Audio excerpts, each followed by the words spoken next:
તરફ પાટણ શહેરમાં ઘીમાં ભેળસેળનો પર્દાફાશ થયો। પાટણના ગીબડા વિસ્તારની અંદર પોલીસે દરોડા પાડ્યા।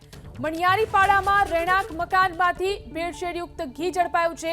મકાન માલિક પરેશ મોદીના મકાનમાં પોલીસે દરોડા પાડ્યા। શુદ્ધ ઘીમાં સોયાબીન નાખી અને ઘીનું વેચાણ કરતા હોવાનો ખુલાસો થયો છે। પોલીસે ઘીના 26 ડબ્બા સ્થળ પરથી જપ્ત કર્યા છે। તો પાટણમાંથી આ ભેળસેળયુક્ત ઘી ઝડપાયું છે। મણિયારીપાડામાં રહેણાંક મકાનમાંથી ભેળસેળયુક્ત ઘી ઝડપાયું। મકાન માલિક પરેશ મોદીના મકાનની અંદર પોલીસે દરોડા પાડ્યા અને તેમાંથી આ ભેળસેળયુક્ત ઘી ઝડપી પાડવામાં આવ્યું છે।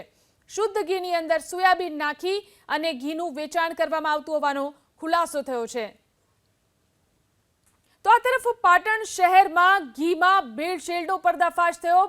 પાટણના ગીબડા વિસ્તારની અંદર પોલીસે દરોડા પાડ્યા। મણિયારીપાડામાં રહેણાંક મકાનમાંથી ભેળસેળયુક્ત ઘી ઝડપાયું છે।